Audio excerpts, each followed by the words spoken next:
What else went on in the last couple? I was going to say, speaking of responsible, have you watched the NCAA tournament? I don't watch the NCAA tournament. Or do you not watch the NCAA tournament because how you feel about the NCAA in general?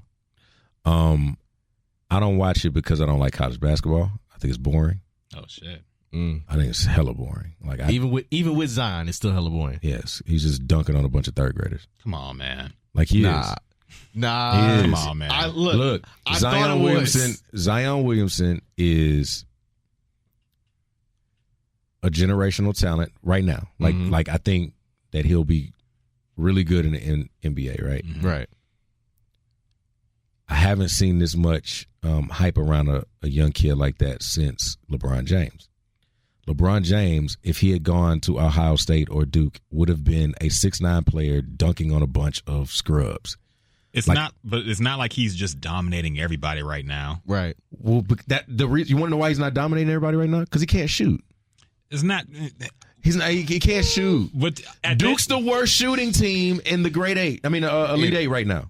I understand your point as it pertains to the regular season. Yeah. But at this point in the tournament, we're watching future NBA players play right now. Yeah. It's not just Zion. Some of them, but you're watching. Like the best player that is not currently in the tournament right now is Ja Morant, Florida State. But we also talking about is cold. Yeah, but how many other NBA players on Ja Morant's team? I mean, he's the only one, right? I mean, if they play 2K, they'd be in the NBA. Right. My career mode. It's DC. He's the only one, right? Yeah. Who else is in the Elite 8 right now? All right, so we got Michigan State. Or let's just say how many guys are going? How many? By the time this is up and everything, we'll be Final Four time. Okay, let's break this down real quick.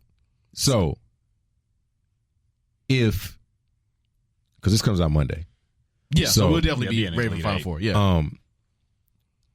U of H. How many guys on U of H's team are going to the NBA? Corey Davis is the main person I can think of. One guy, right? Corey Davis. How many guys at and I'm just going off the top of my head from the ones that I know that are in the tournament, right? How many guys from Virginia are going to the NBA? I don't trust Virginia in the ACC. Probably none. You mean I don't trust him in the NBA? So probably none. Probably one. How many guys from Kentucky's team are going to the NBA? Probably 2. PJ Washington is definitely the main one I know. 2. Okay, 1 maybe 2. How many guys are going to the NBA from Duke? 3 maybe. 3, 4. I know probably. Barrett. I know Zion. Barrett, Zion, Cam, Fringe, Trey Jones. Next year, how many of them are going to the league?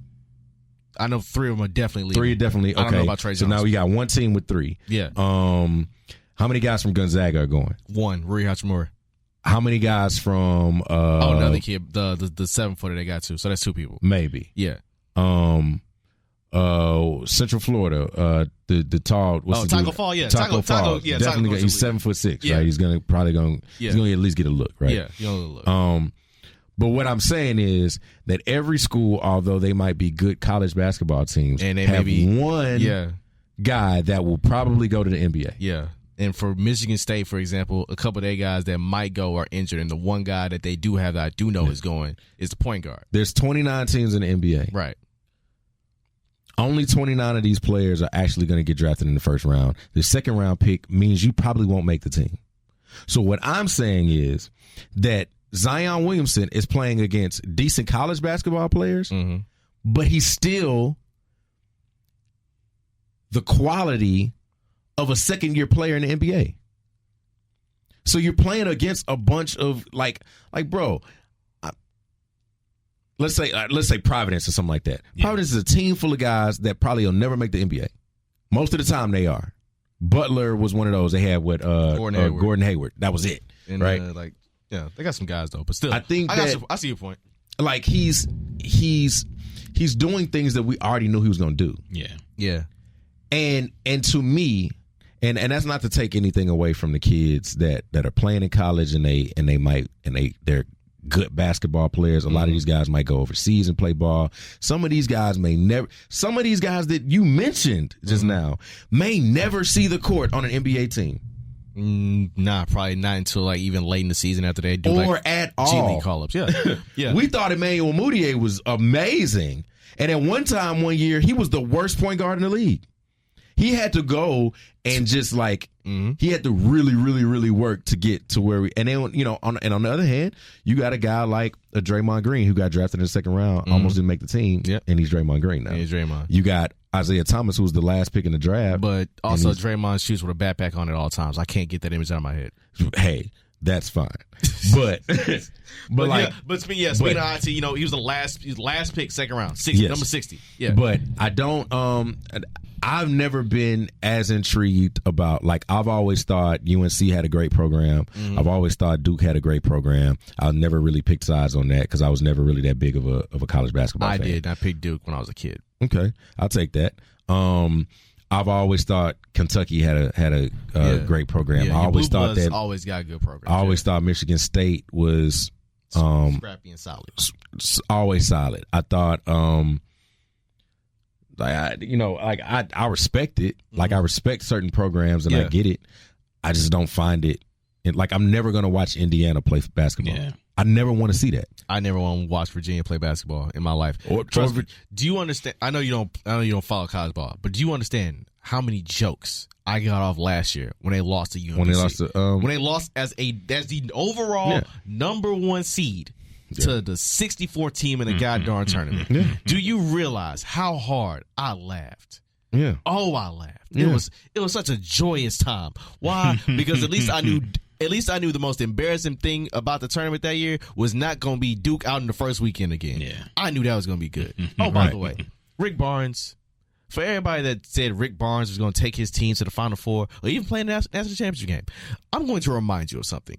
In 2007, Rick Barnes walked into Big 12 Media Day and said he had the best player in the country. Who was the best player he had? Kevin Durant. Kevin Durant was probably 6'10", had handle, could shoot three, and was literally the scariest damn thing I'd ever seen at UT. And I'm talking even now they had TJ Ford a few years back, right? Yep. Kevin Durant is the first freshman to ever win National Player of the Year. Yep. Rick Barnes couldn't get Kevin Durant out the first weekend of the tournament. They lost to USC and OJ Mayo. I felt away, all right? Because I rooted for the University of Texas. Mayonnaise. They lost to orange juice mayonnaise. Yes. OJ Mayo was good, but they lost to orange juice mayonnaise. Yes. Rick Barnes, for all his taking teams to the NCAA tournament, has been out in the first or second round 11 times. Damn. Mm-hmm. The only time he went to a Final Four was in 2003 with TJ Ford running point. By far, still one of my favorite UT teams ever. The time he got to the Elite Eight was 2006 with LaMarcus Aldridge, Tyus Thomas, and Big Baby Davis, and LSU said, nah. Rick Barnes does this to y'all every single year, and you fall for it like a Jodeci record. Stop it. I mean, Jodeci's dope, though. They are dope, but you about to say, look, bro, I'm about to say, do you know how many ooh-yeahs you hit when the Jodeci come on? Mm-hmm. That's what I'm saying. You fall for it because you need to get wrapped into it. Well, I mean, like I said, I can't get into it. I don't want to watch a 58-56 game.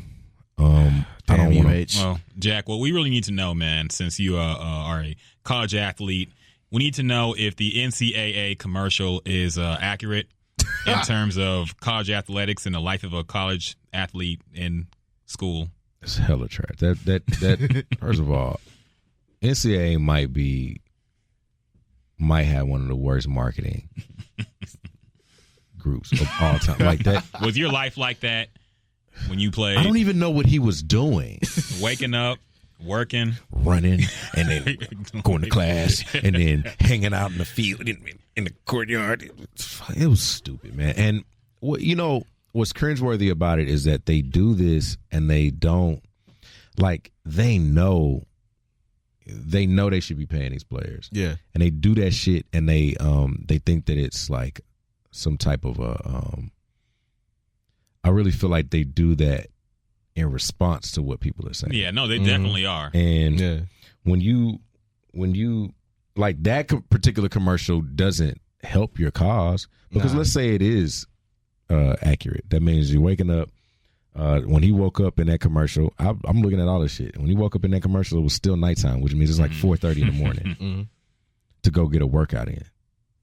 You leave your workout, you go to class. You go to class, you go to more class. You go to lunch, and then you go to more class. You go to your meetings, you have practice. You go to study hall, you do your work, you get home at night and go to sleep, right? Mm-hmm. Let's say that's from 4:30 to 8 every single day. And you did that with a smile on his face. Yeah, you woke That's up a 16. happy. That's Yeah, a he went to 15 sleep and a half happy. hour day. If you did 15 and a half hours a day in college for a week, let's say it's 15. What's 15 times 5? 75 hours. Yeah. It's 75 hours. Then that's not even including the fact that you might have to play a game that weekend. Mm-hmm. It's 75 hours. Let's say the game is 2-3 hours long. Let's round this up. You're getting 80 hours of work in a week. Right. You got Sunday off maybe. And you still got to go to a meeting on Sundays. Mm-hmm. Because in football, that's what you have to do. Yeah, because you got to go over what happened Saturday. No. They don't do it on Saturday because you got to go over what happened. They do it on Saturday because they want to make sure you don't get drunk the Sunday night before. Yeah. So Saturday night, the game is over. And then to make sure that you don't go out and party too long, they schedule an 11 o'clock workout to get soreness out and get the treatment and stuff like that. Not 2 o'clock, 3 o'clock in the afternoon, 11 o'clock in the morning. And if you really hurt earlier, and then they do 3 hours of film. Just to make sure that you're just not screwing up all the time, right? They don't do that because they want to watch the film. Because you're never going to play that team again for the rest of the season, so it doesn't matter. Mm-hmm. Like, none of that matters. Like, they're going to just tell you was fucking up on this play, you was trash on this play, this is a good play here, these were good plays here, boom, we lost, let's go. Or hey, we won, let's go. The games that we watched, we beat a team. We beat Central Florida one year, 58-11. Damn. We watched film. Film session was so quick. We didn't do nothing wrong. There was nothing to coach. There was nothing to coach. 58-11? Yeah. What are we talking about? What are we even here for? They did score. Exactly, right? Yeah, late. So our kicker broke the record for tied the record for the longest field goal in NCAA history. He kicked it 62 yards. Damn. At halftime, like right at halftime. Damn. We were on our own 48-yard line. No, what is it? Our own. We were on their 45-yard line. Yeah. You back it up when you kick it. You're kicking at on your own 48. Back, yeah. And then you add the 10. So it was halftime. There was 3 seconds left before the half. We were up like 21-0 or something like that. Coach called for a field goal. Our kicker, who was up for a Lou Groza Award that year, didn't even have an ACL in his kicking leg. Damn. He kicked a 62-yard field goal and made it and had some room left. This same guy, I used to watch him kick 70-yard field goals at practice. Right. And at warm-ups. And we ran on the field like we won the game by 1 point. We had a whole nother half left. It was crazy. It was ridiculous. It was crazy.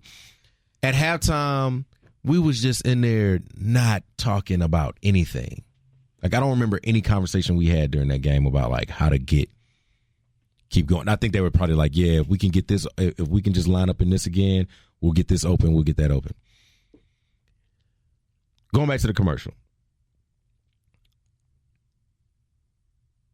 The mere fact that you had to pay the kid to be in the commercial, but you can't pay a kid to actually, like, you could have done that same commercial with Zion. Could have. Instead, what are they doing with Zion? They got Zion Cam. Mm-hmm. A camera that's just going to follow Zion Williamson around so that your ratings can go up, so that money can generate, and that the NCAA can make another $1 billion or $2 billion off of this and then not pay a single athlete. Right.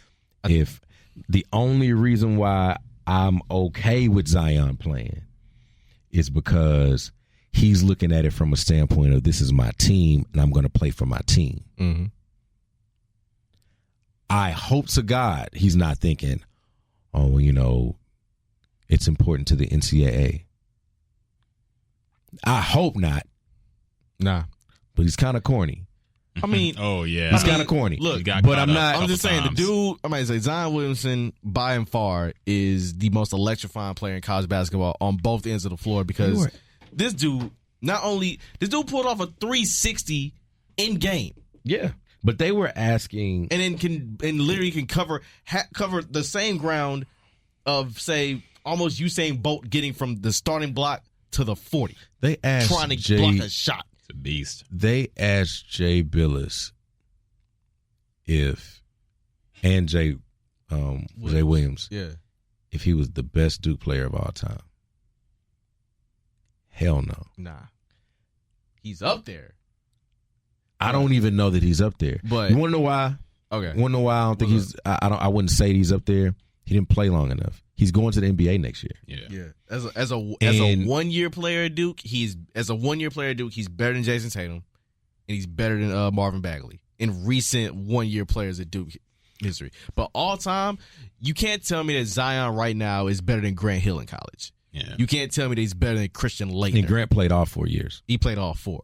You can't tell me he's better. You can't even tell me he's better than Jay Williams. Grant was wilding for all 4 years. Boy, my ass would have been in the league. Like, I'm not. Jay Williams and Jay Williams only played 3 years, but Jay was like at one point the first player to graduate in 3 years at Duke. Yeah.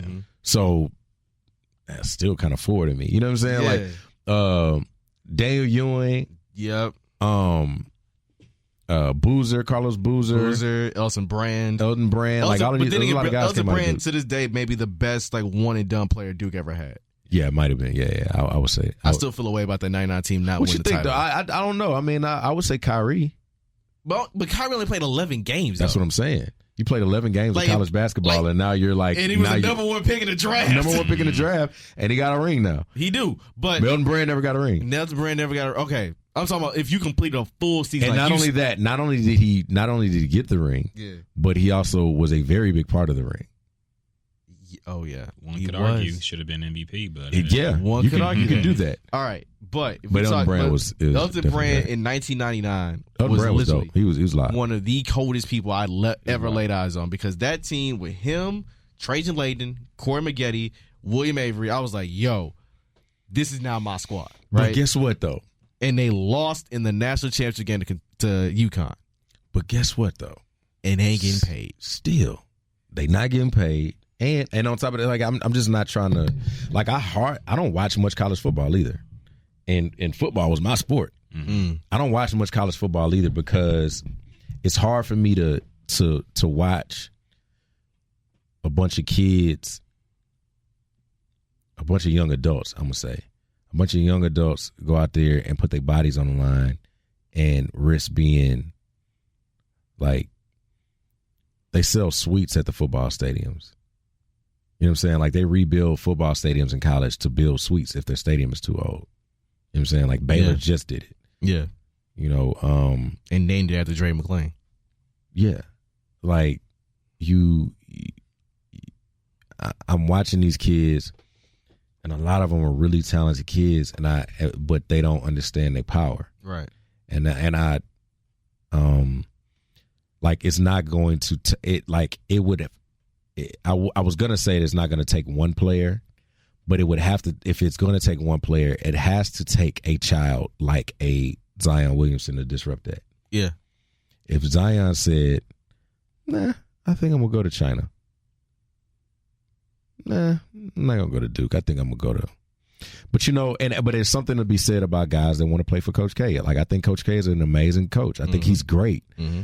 And a lot of the times, I don't think that it's the coach's fault that these guys aren't getting paid. Like I don't blame the coach most of the time, except Jim Boeheim. Fuck Jim Boeheim. Like I don't. Oh, so I didn't even realize the Rockets was playing today. Oh yeah, who we playing? Sacramento. I'm gonna smash them.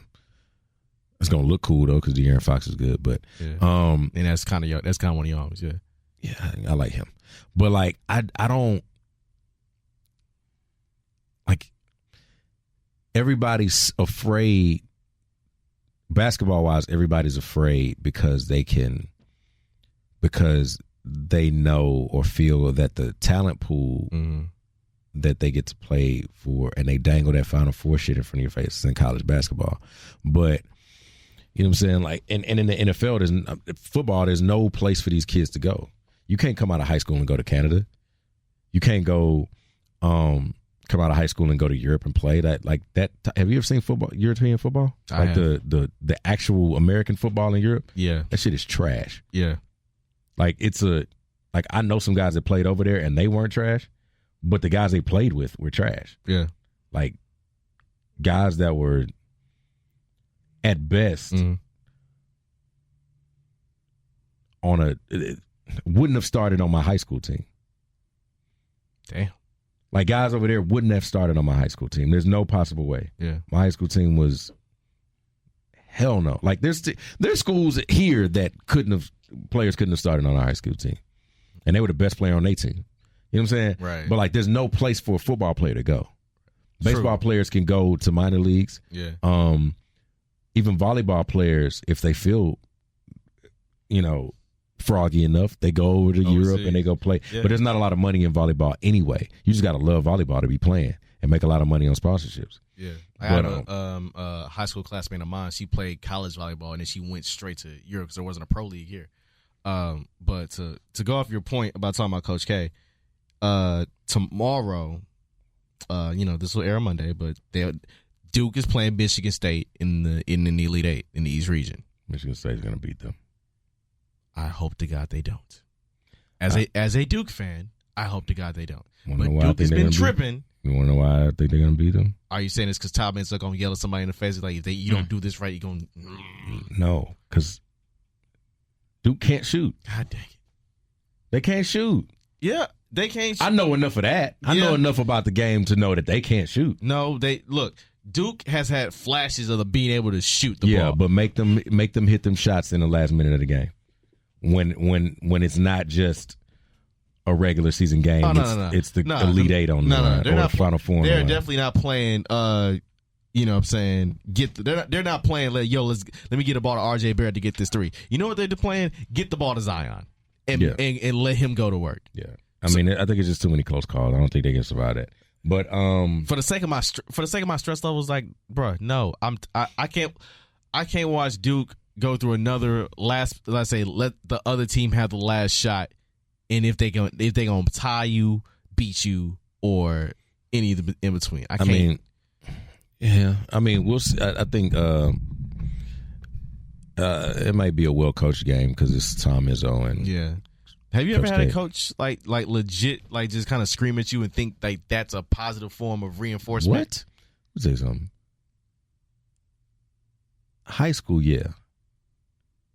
College is a different beast, dog. College is one of them places where they like, what you gonna do? Call your mom? Mm-hmm. Like, there are some things that college coaches will tell you. Like, people think that Coach K is just as mild-mannered. Oh, no. I think Duke does a great job of making sure you don't see that on TV. Well, yeah. But everywhere else, oh, no. Coach K does a great job of making sure that all the cussing he got to do only happens in the locker room and at practice. Yeah. Because the only cussing you get like on camera is at the refs. Yeah, or if a player's just really doing some stupid shit. Yeah. But yeah, man, like that ain't gonna change at no level. I don't think. Like that's when you got a guy that's 18 years old, he's away from home, and your parents trust you with their kid. Right. It don't matter how you grew up. If you grew up in a place that didn't yell and didn't scream and all that stuff, guess what? You're gonna get yelled at by a coach. You know what I'm saying? Like it's just a thing. Like, do I think sometimes it gets taken overboard and taken it gets too crazy? Probably, yeah. There's some ways that like I think that like when a coach put their hands on you, you gotta. That's the time where, something got to give because you're not just finna be putting your hands on me. Depending on what's said, also is but I mean, I played on teams where coaches straight up yell at you and call you a pussy, or you gonna get MF till the practice is over with. Right. Like that's not a new phenomenon. That's like do I think it's right? I mean, I don't know. Like I think some guys take coaching differently. So I'm not a guy that needed to necessarily be yelled at, even though they was gonna do it anyway. Mm-hmm. I didn't need to be yelled at. But I knew players that needed it, though. Like, I definitely knew players that needed it. But then I also knew athletes that were like knuckleheads, too. And they didn't listen to anybody.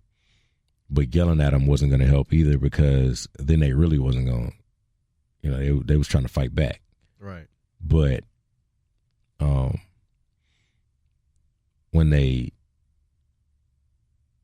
when you talk to them and you try to level with them, they don't understand. Like, that's something that's different for them. It's like, yeah, you can yell at me all day. Like, I get yelled at all the time. That ain't gonna make me want to play for you. Nah. You know what I'm saying? But like, I just trust that Izzo knows better.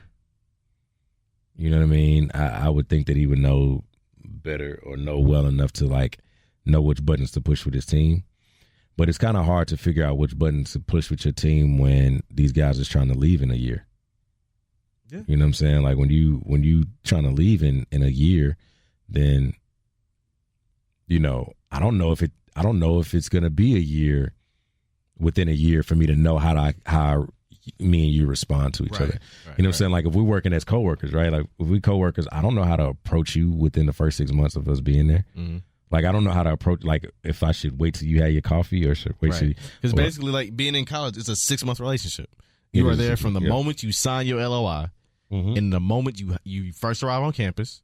You go through practice, do all that. Because Duke, I want to say they started practices September, right? Regular season for them start like October, November. They practice when school start. Yeah, and in the moment it's a wrap. March, either during the tournament or April when the tournament's over, and either you cutting down the nets or you walking out in shame.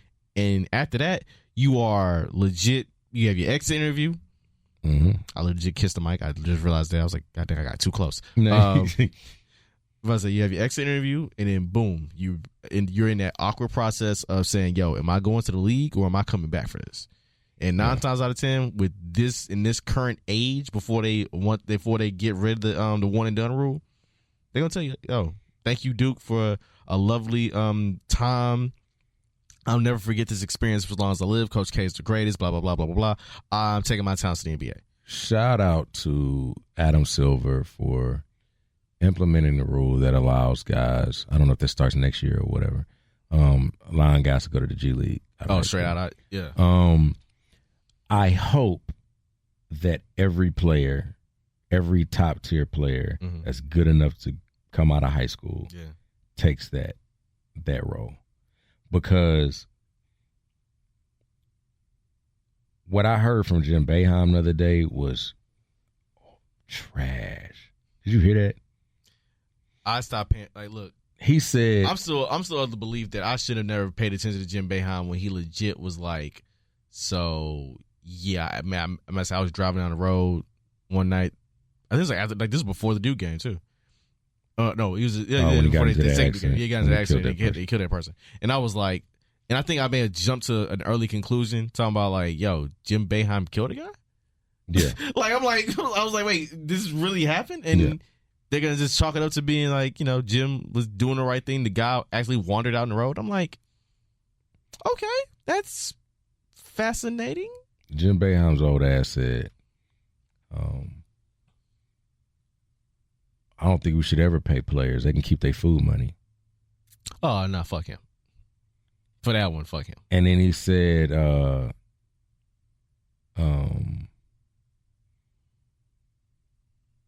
some about what he earns and not feeling bad about what he like. Okay, I want people to understand that like I'm never mad at the coaches for getting what they want. Mm-hmm. You coach a program, but also they win. True, you get paid. True, anytime you get a job. Yeah, that's also you should definitely get paid. I also find it a little bit strange that sometimes the highest state employee is always the basketball coach or football coach. Yeah. I find it to be a little bit awkward, especially considering that the people who actually give you the opportunity to even earn that money, earned next to nothing. When you get paid under more than the guise of a scholarship, you get paid more than the governor. Yeah. And technically the most powerful person in the state. Yeah. I mean, we got Nick Saban running around here. He got an island. He's got a house paid off by the school. The school paid the house off, not him. He running around here in the Benz. He got an agent. He got all this stuff. Like, when I see that and I look at all these kids that, let's call a spade a spade. Yeah. We know, for those that aren't aware of the business of college sports, there are only two revenue generating sports at every school. Those two sports are basketball and football. Mm-hmm. Baseball does not generate revenue. Right. They don't even have a stadium big enough to generate any type of revenue. Or you have that one school like Kentucky, like not Kentucky, because Kentucky makes money because they had a good football team this year too. Mm-hmm. The school that I think that is D1 and they make majority of money on basketball, UConn. Absolutely. So, but again, basketball and football are the two revenue generating sports. Yes. They are not at Rice, as good as Rice's baseball team has been forever. Has been for years. Yeah. They don't generate revenue. In fact, the facilities that they have are brought to you mostly by the money that they make in the other athletic programs, even though they're terrible at other athletics and all the other athletics. Yeah, and and I think there's a reason why that is because, you know, athletics, especially with big money donors and big money boosters, like that is their way of being big man on campus again. Right. Like if you can throw money to put yourself like on a building. Yeah. Like yeah, absolutely. Like if I'm a kid and I'm going to college and I look and I say, oh snap, this is the Andre Young School of Communications.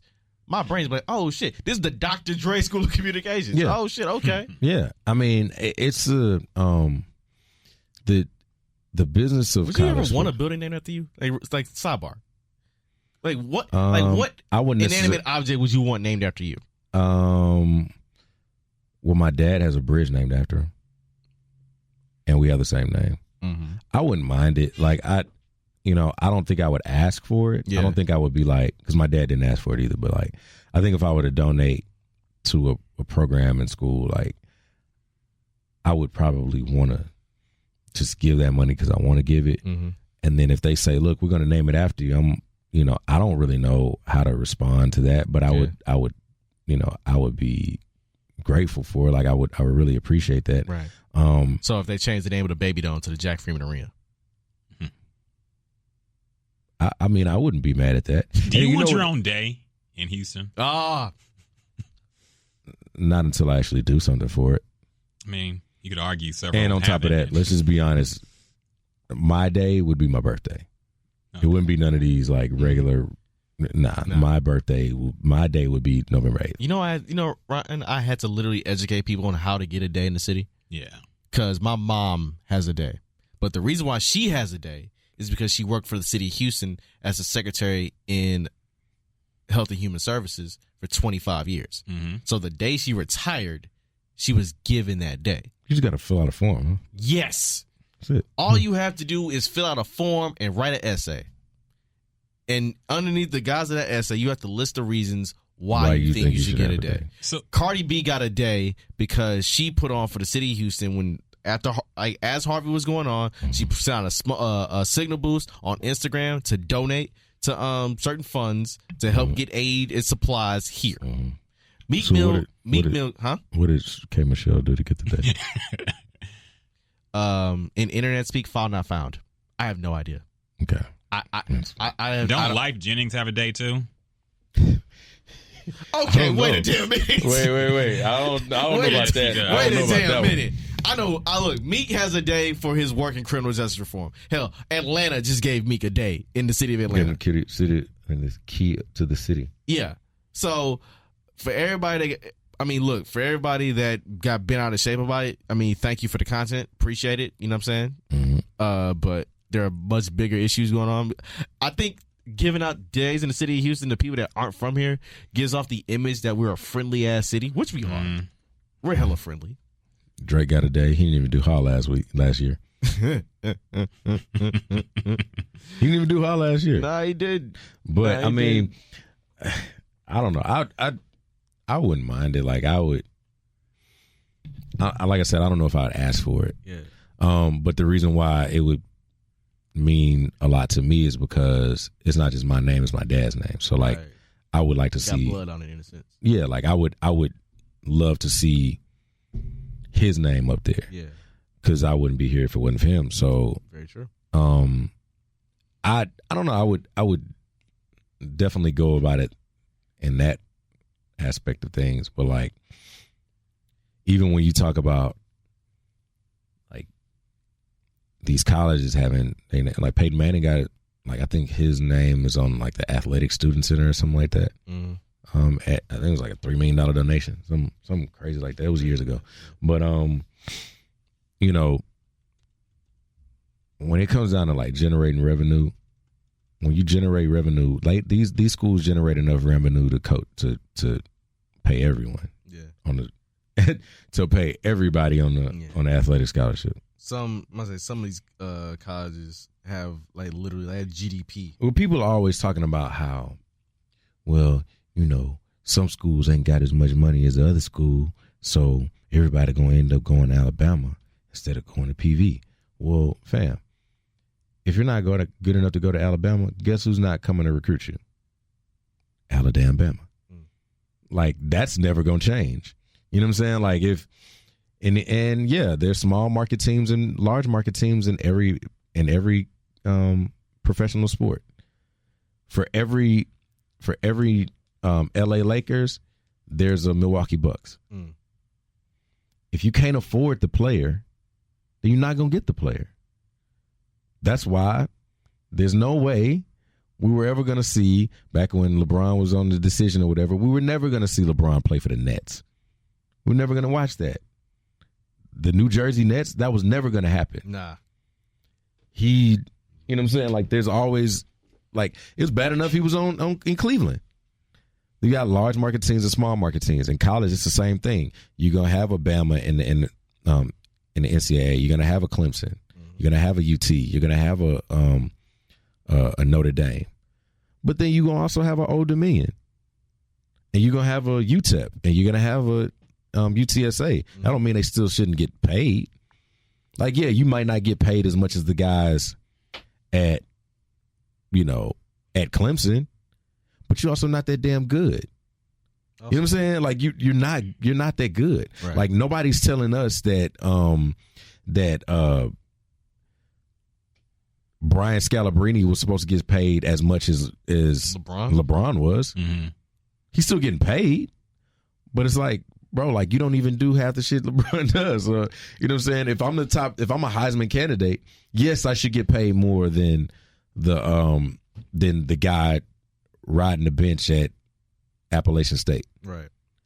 I absolutely should get paid more than that because you watching the game because I'm here, not because the guy on the bench. So, you're not even here to watch the coach.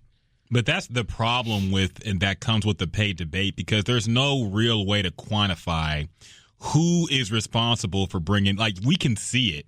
Here's how you can remedy that. For example, the WNBA players look at LeBron James' contract and say, no, why don't we get something like that? But clearly, but then LeBron James will say, you're right. Why don't you get that much? Let's figure it out.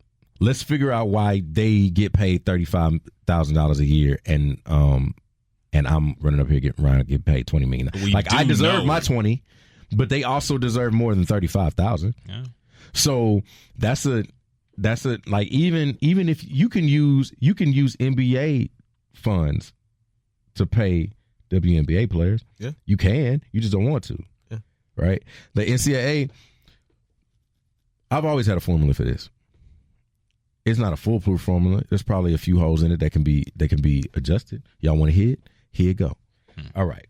So everybody says in the NCAA, it is about education, right? If that's the case, the guys that are good enough to play in the NFL aren't leaving in 3 years. If it's about education. Right. If it's about education, the guys in basketball aren't withdrawing from their classes after the fall semester is over with and not going to class at all the second semester and just playing basketball. Because all you have to do is you need 2 Ds your freshman year to be able to play in January. That's all you need. 2 Ds. You need a 2.0 to play the next year if you're planning to be there the next year, right? So, okay, cool. If you want it to be about education, here's how we do that. I recruit Brandon Caldwell to come to Clemson to play football. Top running back in the country. You are you're going to take us to the promised land. We got you here for 3 years because you can't come to the NFL unless you're 3 years out of high school, right? We come in and we say, look, you got an opportunity to make the NFL. The only thing you got to do is don't get hurt. Yeah. And don't rape nobody. Those are the only 2 things that players like that have to do. Zion Williamson is that a Baylor mandate or is that just a zero college football mandate? Baylor don't have no mandate. Yeah. So, but like that is I got another theory on Baylor. But all Zion Williamson has to do is not rape nobody for 5 months. He playing kind of dirty right now though. He's getting caught slipping a lot. He getting caught slipping on Snapchat, but that's like corny stuff. That's like that's just like you getting caught, being stupid. Right? Again, Zion Williamson to me looks like RG3. He looks like RG3. Yes, no, he is, but he looks like Wedge from Class Act. He does, and acts like Tay Diggs from The Best Man. He does. Like you put those 2 things together. By the way, let's say 2 things, Ryan. Quick, if you were to name anything after you, what would you want it to be?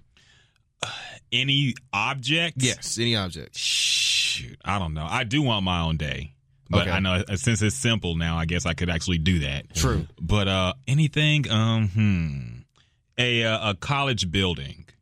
Okay, you want like Dr. Dre? I'll take like U of H. They got all this J. Jack Valenti School of Communications. I would take something like that. Yeah, I would want to hijack Mr. Valenti's name off that building. Yeah. Because I must like you went there. I'm like, yeah, let me get that name. I want that name. Look, if Tillman can get his own fucking basketball stadium, I can get that damn name. Yes. Secondly, you really want to power rank the races? Yeah. Well, you gotta. The context of the conversation was to rewind where this came from. I do a podcast called Gems and Juice. Yes. This podcast is with Edward. We call Figgy. Figgy Fig. I must say, Freddie gave him that nickname, huh? I don't know. He actually got this from Cleveland. Oh, yeah. It came from Bone Thugs. Well, something like that. This is getting way into his past, but basically, he called himself Jose Figueroa because he was a rapper in Cleveland. And people just did this back in the day. They came up with gangster sounding names. But then he came to Houston and people thought he was Mexican or something because he called himself Jose. So he just changed it to Figueroa. First of all, and then Jose we just Figueroa shorted it sounds like the janitor at my school. Just want to let you know that. Look, man, Mr. Figueroa, we have a kid threw up in a locker. Can you please help out? We were all young, man. Yeah. But so he changed it to Figueroa, but then we just call him Figgy for short. So he's Figgy now, whatever. But back to the podcast. I also do it with Jasmine. We talked about Jasmine and her hot takes about Pink and Beyonce. Yep. But anyway, So what happened during this pre-show before our podcast? We have a Facebook Live, and we're talking about things. The Power Rank the Races came up, how basically we're talking about the most beautiful women. I forget how it came up, but we were talking about the most beautiful women you are attracted to. Now, full disclosure, we both chose black number one. Okay, we didn't. Nobody chose white or anything else. Reason why I brought this up is because I saw this an article in I forget what magazine it was, talking about how like your melanin has electricity in it, and scientists want to harvest it. I'm like, see, another reason why black people are superheroes. How did we get here? How do we get? I guess he saw me on Twitter and saw I had a. It was a question that piqued my interest. I was like, wait a minute, how the hell? I wasn't ranking like which race is superior. Because I was saying, look, that's a late segue from Daniel Caesar. If you want to say it right. Yeah, but I would still put black number one for that anyway. Right, cool. But it was the which races have the finest looking women to us. Yeah, and so we went about it like that. All right, I got you. Cool. I just wanted to know. That's all good, man. That's all good. Okay. Yeah, I missed that whole thing. I missed that whole. I missed that whole thing on there. How did we get there though?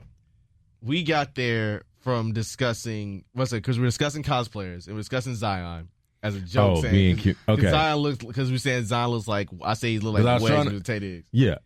And we also discussed like how you can't get caught slipping being a professional athlete. And that's all you got to do when you get to collegiate athlete at college. But then you said something about, and then we said like Baylor has a whole different regimen. Yeah. And you were going on, and that's the one you were setting up for. Yeah. So what I was saying was, in order to pay a player, this is how it can't work, right? Mm-hmm. If you're an RA at a school or like the whatever dorm attendant there is that gets paid, probably get paid like $28,000 a year, right? Mm-hmm. You pay $28,000 a year, but you also have no bills because you live in the building, right? You might have to pay your phone bill. You don't have to pay lights. You don't have to pay utilities. None of that shit. Got to get groceries maybe once or twice a week. Once or twice a month, whatever. So, but that's a regular student. A regular player can't do that, right? Yeah. It's not a thing. So I could tell Brandon, I say, look, Brandon, in 3 years, you're going to go to the NFL. But this is what we're going to do. We know you didn't come here to play. We know you didn't come here to major in fucking criminal justice. We know you didn't come here to major in, communications. So here's what we're going to do. Every semester we're going to pay you. Every semester we're going to pay you $30 a year. That money comes from our $200 million Nike deal. Okay, you get paid $30,000 a year, $30,000 a semester. Mm-hmm. It costs $60,000 a year to go to these schools a lot of times, right? Right. So you're on your schedule. Very true. You're on scholarship, but you also get $30 a year. Mm-hmm. $30 a semester, right? If it's about education, we're definitely going to educate you. You get $30 a year. You also get the opportunity to profit off of your likeness. You can go sign autographs or however much money you want to do. You can go do all of this stuff. We'll designate those times for you because you still got to do your work. Still got to do your homework, all that kind of stuff. Here's how we loop education back in. You're not here to be a rocket scientist. So we are going to do this. If you know that the NFL is what you want to do and you are the guy that's going to make it to the NFL, and we know you're going to make it to the NFL. Educate you in being a pro athlete. Right. Yes. That's Aaron Foster's idea too. Yeah. Well, majoring in your sport, right? Yeah. But I took it even to a more specific level. We're just going to show you how to work with your money. Yeah. Not worried about, because they already do like media training. They already do that with those players because they got to go to media day. They got to go to NCAA championships and all that kind of stuff. They already do that. So we say, look, you want your money? You got to go to this financial literacy class every week. Every time you miss a class, we dock your pay. If you want that full 30, because what's that? If you go for 3 years, that's 6 semesters. 30 times 6 is $180,000, right? You're not going to get all of that because you know you're going to have to eat and do all that kind of stuff, but it's $180,000 you're making over 3 years, right? Right. But we're going to take taxes. We're going to take a little bit of taxes out, and we're going to show you how to pay your taxes, how to file your taxes, what to do with your money. If you want, we got a program here that'll teach you how to invest in CDs or you know, whatever things that you want to do. If you know the stock market is what you want to invest in, we got stuff for that. We got programs over here that say, okay, you want to get into the restaurant business. We're going to teach you how to run a restaurant so that you don't open up a restaurant and it closes in 3 months like they always do. You want to open, you rap. You got niggas that rap. Okay, cool. You want to learn how to open a record company or whatever. We're going to take you to the Dr. Dre school of music. And we're going to teach you all of that kind of stuff so that you know not to throw your money into some bullshit. Buy a studio that ain't got no mics in it or something crazy like that. We're going to show you whatever your interests are. We're going to talk about them now so that you know where to invest. And if it's really what you want, we're going to make sure that you invest that. So instead of going and buying $500 TVs all the time, like, that's not expensive. It can be until, okay, so case in point. No. Case in point. TV No. I'm gonna tell you. Okay. Case in point.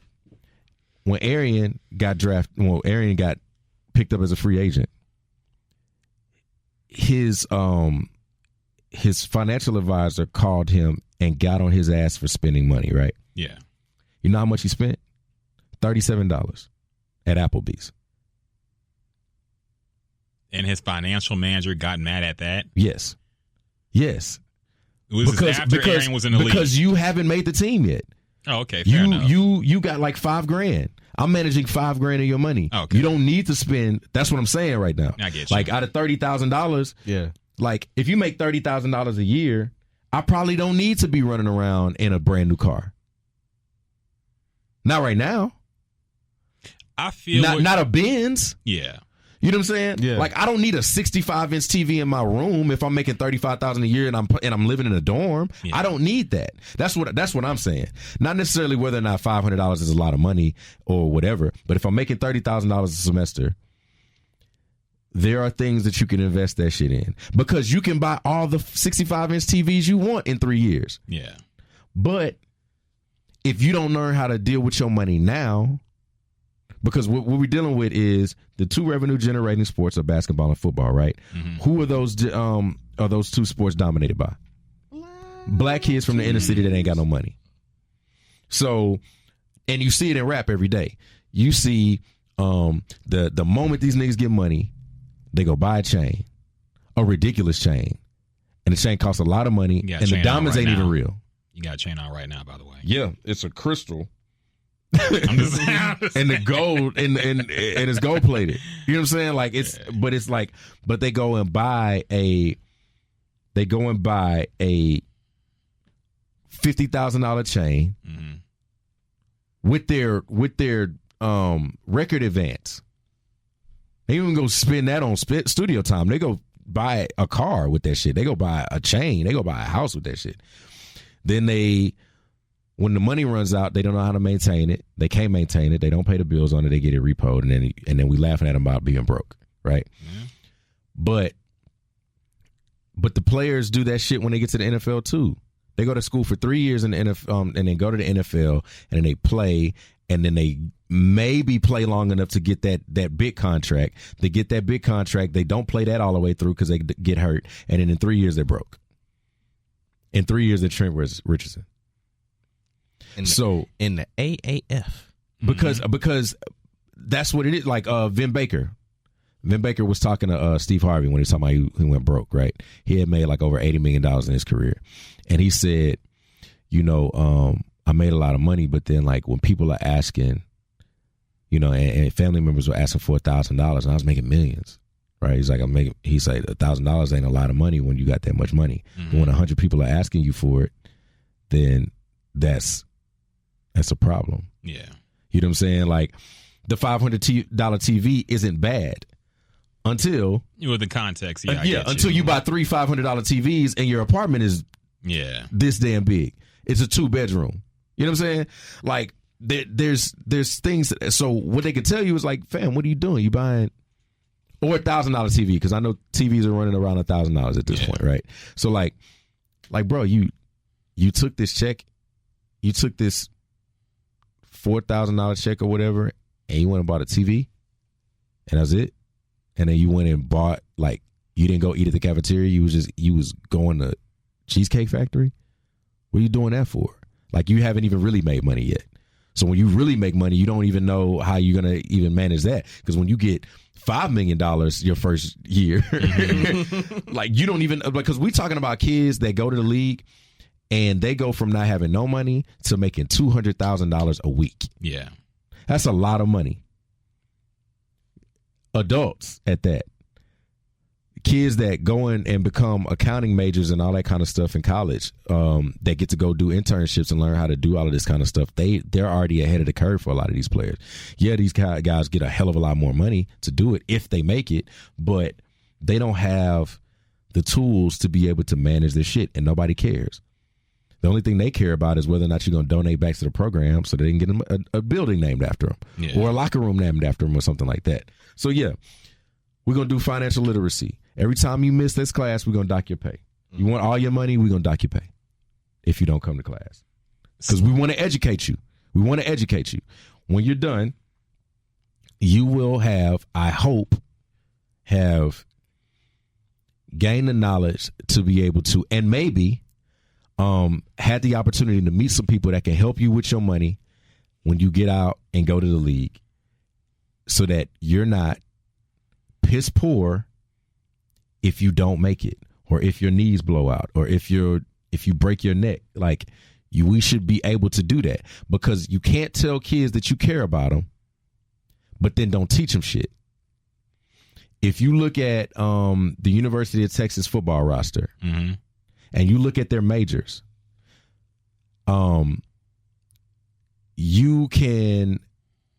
there is a pattern of what they major in. And if you look up the roster, and hopefully one of y'all can pull it up, look up the roster and tell me what all these people are majoring in, and then ask yourself what the fuck that is. Like, what is that major? What are you even in school for? That's not a major. Stuff that nobody, it was like, I think I know the name of it. Youth and Community Studies. Ryan Rocket, what is youth and community studies off the top of your head? Something where you write an essay and get a grade at the end. And exactly. Brandon, what is youth and community studies? Exactly what Ryan said. Exactly. All right. Something that don't take nothing. All right. So, to answer your question, a wide receiver, communication and leadership. Communication and leadership. Okay, cool. What is that? Literally, hey, I'm going to college to be a motivational speaker. Yeah. Maybe. Continue. All right. Health and society. What's that? I'm going to learn about the body. I'm going to learn about herpes. Keep going. That too. Sports management. That's one. That's a common one. Depending on if it's liberal arts or not. If it's in business, then it's a real manner. Mm-hmm. Physical culture and sport. That's another one I saw. Physical culture and sport. What is physical culture and sport? Physical Anybody know that? Sport? Anybody know what the fuck that is? No. Okay, keep going. I'm like thinking physical culture and sport as like fucking. I mean, to be honest, like it's kind of like a trainer. Yeah. Yeah, it's not like a physical trainer. No. If you're trying to be a personal trainer, or if you're trying to be an athletic trainer, you manage. I mean, you major in kinesiology. Okay. Or exercise science. All right. There's a couple of people that's exercise science. Another wide receiver. Physical culture and sport. There you go. Keep going. The quarterback, a.k.a. the quarterback. Yeah. Marketing. Okay. Youth and community studies. We have another one of those. Yeah, there you go. Business. One. Exercise science. Okay, one. Exercise science. Okay. Sports management. Uh-huh. Business. Sports management. Uh-huh. Business. Uh-huh. Physical culture and sports. Thank you. Human dimensions of organizations. What is that? What is that? Human dimensions in organizations. What is that? Continue. Corporate communication. Mm-hmm. Corporate communication. Mm-hmm. Economics. Mm-hmm. Wait, you a DB studying economics? Ooh, boy, you're crazy. Shit. Communication and leadership. Youth and community studies. Applied movement science. Is that not kinesiology to you? Hell no. No, it's not. Oh, we have one linebacker who's absolutely bloody freaking crazy. He's a sophomore. Mm-hmm. Biochemistry and pre-med. Damn. Okay. Thank you. He ain't making it Finally to the one. league. Well, he's not making it to the league. That's why. Mm-hmm. Probably Come not. on now. Yeah. Youth and community studies, physical culture and sports, youth and community studies, applied movement science. Oh, we have a DB who is a junior. Civil engineering. There we go. Corporate communication, Mm-hmm. human dimensions of organizations, Mm-hmm. physical culture and sport, philosophy. We have a linebacker, an old lineman who wants to be, an old lineman who wants to be a philosophy major. A man who sleeps on the floor shall never fall out of bed. That's what he. Boom. That's his philosophy. Yes. A old lineman who wants to study health and society. Yeah, health and society. Yeah. A mechanical engineer. Mm-hmm. Youth and community studies, corporate communication, business. Old lineman who wants to be studying biochemistry. Mm. Ooh, okay. Communication and leadership, corporate communication, physical culture and sport, applied movement science. Point is, the top three have been Youth and community studies, yes, health and society. health and society, physical culture and sport. But what do y'all think it's what do you think is the solution here? Because yes, these are likely easy classes, but their workload on the field where they know they're putting their most effort is That's what I'm saying. They don't have the time to get into an intense class Right. and pass it. I get it. But if the argument is always education, stop telling us that. Because it's not. It just isn't. The education is not equivalent to what you actually do on the field. Right. At all. There's not the schools that you won't find that at is any of the Ivy League schools. You're not going to find that because they're not on football scholarship anyway. They don't give athletic scholarships to Ivy League schools. So you have to, there's guys that play at Harvard and Columbia that are pre-law and pre-med and all that stuff. And I'm not saying that that the only way you make a living is if you're a doctor or a lawyer. I'm saying that if education is what you're trying to push for as to why you're not paying a player, actually give them an education then. We can also look up the top graduation rates in the NCAA football. We can look that up too. So they ain't high. So are you suggesting that instead of letting students pick their classes, the schools should pick their classes for the students and say, look, you need to know this, so enroll in this? Yeah, but because they already do that. Yeah, but I'm saying basically it's up to the student. You can say, okay, I could take a BS class where I don't need to do much, or I can actually educate myself in financial literacy. They do have those classes already in college. They choose not to take them. Right. So what can you do? But when they do that, it's because they're giving them an opportunity to kind of really do what they want to do, but also they're not doing what they want to do. When you're talking to these kids about because I would really like to know in a couple of years what that civil engineering kid is majoring in 2 years. Because I also know that a lot of these advisors will tell you to change your major. Because when it comes down to some of these classes that take place on a Wednesday at 5 p.m., you're not going to be able to make that class. That's true. And you need that class to graduate. So, it's not for me, it's not about what you necessarily major in. It's about what you're actually getting out of it. If you're going to call us student athletes and education is the key, right?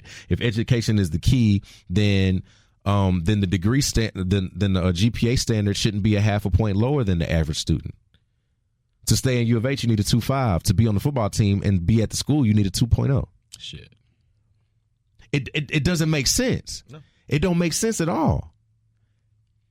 And you know what they tell us? You know what they tell us when you're in there when you first get there? They say, if you're a college athlete with a 2.5 GPA, you're more likely to get a job than a regular student with a 3.0 because your workload is bigger. You know what that also means, though? If I went to A&M and played football and I wanted to go get a job and the CEO of the company went to A&M and I put on my resume that I played football at A&M between the years of 2008 and 2012, then they're going to say, then your interview is no longer about your job, your ability to do the job. You're an Aggie and you played football when I was watching you guys and you guys were playing well and you play. Do you know Johnny Manziel? Do you know this? Like, that's all it's ever really about. Yeah. You ever get any gigs based off your UTEP days? My next licensing situation is probably going to be based on the fact that I went to school with a senior producer at Showtime. Oh, okay. So like it's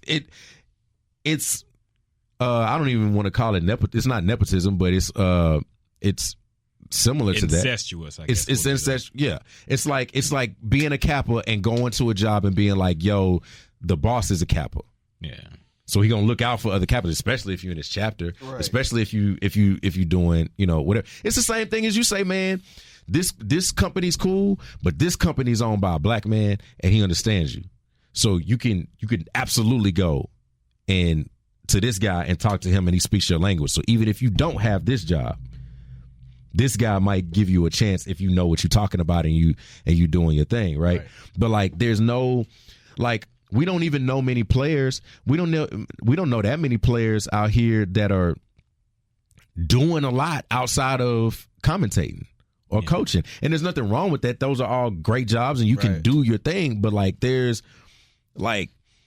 we're not seeing a lot of diversified portfolios with these guys.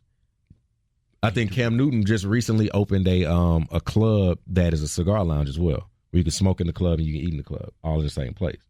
There's not many places that really do that, but they opened one in Atlanta. I'm intrigued because I smoke cigars, but there's not a lot of white boys. They got it. Yeah, and ain't a lot of white broke athletes. Yeah, unless your name's Heath, but that's neither here nor or Bernie Kosar. But there's not a lot of those, and most of the time it's because a lot of those kids weren't broke to begin with. Yeah. Peyton Manning wasn't broke. You know what I'm saying? Like Drew Brees went to Westlake High School. If you know anything about Westlake, ain't nobody broke at Westlake. Yeah, shoot, I'm pretty sure Matt Stafford wasn't broke neither going to Highland Park. Not at Highland Park. Hell no, not in Highland Park.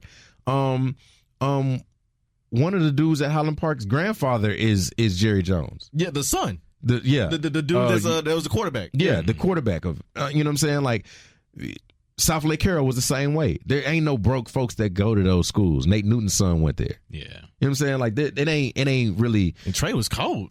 Trey was good. Trey was very good.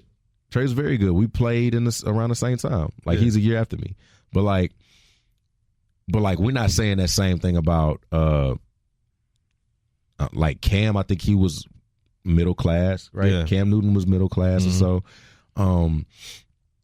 But we're not saying that about guys like Julius Peppers. I don't know what his life was like growing up. I can't recall what Pep's life was before he went to North Carolina. Yeah, I don't know about, Antonio Brown was not. Oh, you want to talk about a story? Yeah, like that he wasn't balling. You know what I'm saying?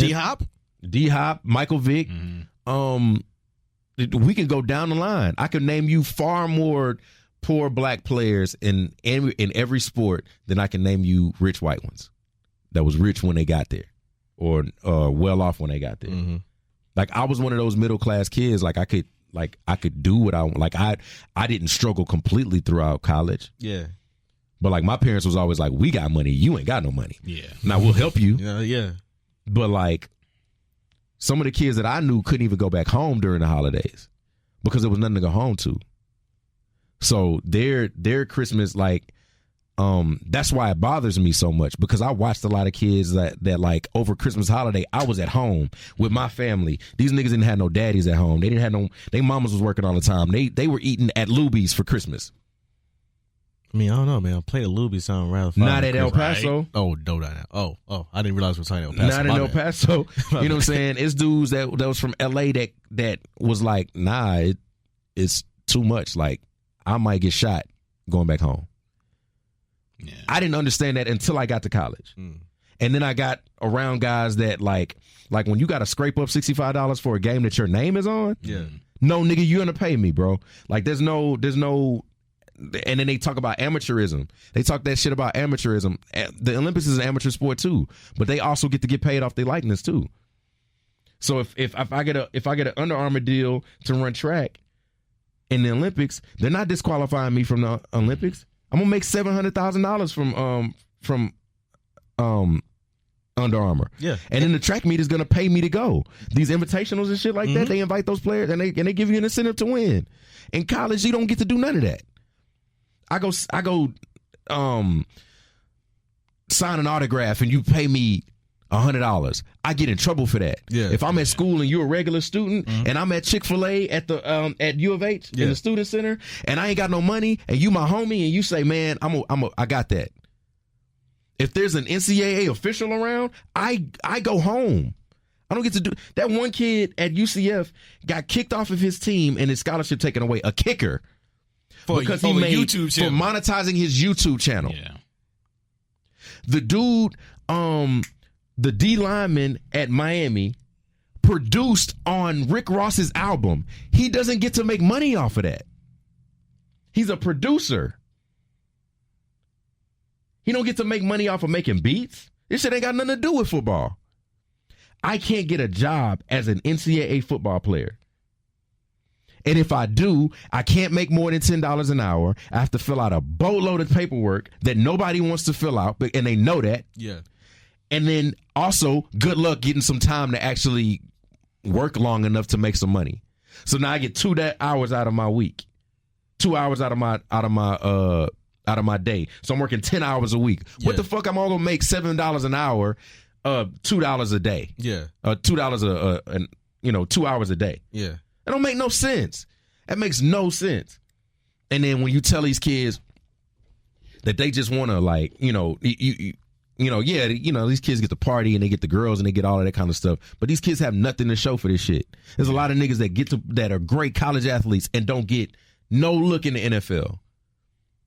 There's far more guys that are really good college players that don't make it to the league in any of these leagues. Especially basketball. You get picked in the second round, you might not make the team, bro. Not in the NBA. Yeah. After the third round in the NFL, you fight for life. You are fighting for your life. You are getting brought in as a camp body. And if they don't think you're good enough, they're going to cut you. Even if you are good enough, if the linebacker in your team gets cut and you're the quarterback, the third or fourth string quarterback, guess who's getting cut? You are. So when the NCAA does this whole thing about, like, well, we're an amateur sport and we don't do this and you make $9 billion a year, and that's before shoe contracts. All of these schools get to negotiate their own shoe contracts. They get to. UCLA ain't won shit since 1995. Since the 1995, what? Stop beating on the desk. Since the 1995 Final Four. Yeah. That's the last time they won anything in any sport. Unless you look at some other sport that don't nobody care about, right? Gymnastics, maybe. Yeah. Currently has the largest shoe deal in college sports. $220 million from Under Armour. Right? Yeah, because they were, like, when Lonzo was, it was like they were Adidas. Yeah. Became Under Armour. And then before that, it was $178 million for Michigan. Mm-hmm. It's kind of Jordan brand. Well, they were Nike first, and then Jordan got into football, so they wanted to start doing, that, right? Yeah. So at these prestigious schools, at UCLA, at Stanford, at Michigan, at Florida State, at Penn State, you mean to tell me that if we're going to make $150 million, $200 million off the shoe deal, and you got all these great schools and all these great business schools and financial schools and pre-law and all that kind of stuff, you don't have one lawyer teacher, one business accountant in here that can legitimately come up do with a collective plan. bargaining. Yeah, legitimately come up with collective bargaining that every single player, whether it be a non-revenue sport or not, get a little something. But also you gotta wage that shit out to the point where you already know if like I got a top 5 recruit coming. Yeah, guess who getting paid out the most? Yeah, the top 5 recruit. Why? That's like being in here and Brandon, you a PhD in marketing. Mm-hmm. I'm a PhD in communications. You're a lawyer, and we got another person in here that is an accounting guru, and we can't figure out how to monetize this. Yeah. Or we can't figure out how we can get somebody to or we can make some type of money off of this. How does that work? And the answer is it works because they don't care about the kid, and the kid just want to play ball, and he don't understand how important he is. It's no different from the rapper that just wants to be famous and not rich. Yeah. They'll sign away their deal and not even know what their contracts say, and then you don't have publishing. Yeah. So when you look back and you're like, but damn, I sold 3 million records. Like, how I ain't got no money? Well, because you gave me everything already. The same thing with these college kids. It's like, man, how come I don't get paid? NCAA football came out. I'm like, I'm on the game. I'm on the cover. How I don't get paid? Well, when you signed your letter of intent, that part that you didn't read, because none of us read our letter of intent. We're allowed to use your likeness and your name and your face for anything, and not pay you on that at all. Right. You don't get paid for none of that. And we just signed a letter of intent, and we just all I know is just say I'm finna go to Alabama. Mm-hmm. All I know is just say I'm finna go play for Duke. I'm about to go play for Coach Saban. Yep. Yeah. I'm about to go play for Coach Saban. I'm gonna go to the league. You got 3 years to make it to the league, though. Everything can happen in 3 years. Your whole life can change in 3 years. You can go. I watched the kid and it broke my heart, bro. One of my teammates, dog. I was a redshirt freshman. I wasn't playing at all. I was in street clothes. We came to Rice. I came down here to go home, see my family, and I was gonna go to the game. I go to the game, and a guy that was a year over me ran down on the kickoff to break the wedge before wedges were outlawed. Mm-hmm. For those that don't know, a wedge is a wedge of 4 players that lock arms and create a wall for you to try to run through, Red Rover. What's that? Where you try to run through a group? Mm-hmm. Yeah, it's like that, but with football pads on and guys that are tight end size. Mm-hmm. And you have what they call a wedge buster, a guy that will run through and try to break through the line first, the wedge first, so that everybody can get through it and make the tackle. We had a wedge buster on our team, a guy that went to Hightower High School, ran down the field to break the red wedge, and he didn't get back up. They carted him off that field with a bruised spinal cord. Could not play for the rest of his life. In front of his mama was up there. Mm. You know what I'm saying? That's the shit that I be talking about when I be looking at, I'm not even just worried about guys being able to floss. I'm like, you got insurance policies on these kids. You have them on us. Yeah. And these kids can go out here. You can sell tickets for $3,000 for a basketball game, and 2 minutes into the game, Zion blows blows through a shoe and almost blows his knee out. All kinds of bad things could have happened that day. What if Zion goes up for a dunk and a dude is mad at him and undercuts him and he lands on his neck? Then what happens? Zion done broke his neck. He don't play no more. And ain't nobody talking about Zion Williamson no more. The next time we hear about him is 30 for 30 10 years later. Either 30 for 30 or E60 special or how he's living his life to try to, be normal. Yeah. I get, there's so many players. There's countless stories of that. There's countless stories of kids that don't have no money, go home during the holidays and go get in trouble because they feel like they got to go rob somebody or they in the streets. Yeah. And they going back to Darren McFadden was very close to that. A lot of people don't know that. Darren McFadden, his last year in college, broke his toe and was suspended from the team because he went back to Little Rock, Arkansas and got into a fight. And the only reason why I know this is because his coaches told me that when they were recruiting me to come play there. He played the first game with a metal plate in his cleat, and he got 150 yards in that game. Yeah. But he broke his toe because a fight broke out with him and his homies, and they got into a fight at a club in Little Rock. Which I've seen banging in Little Rock. They not playing in Little Rock. Mm-hmm. They're not playing, and a lot of these guys don't care if you done went to the league and you didn't like. They looking at you like, oh, you gonna floss on me in the Escalade? You gonna floss on me because you think you better than me because you went to college? Mm-hmm.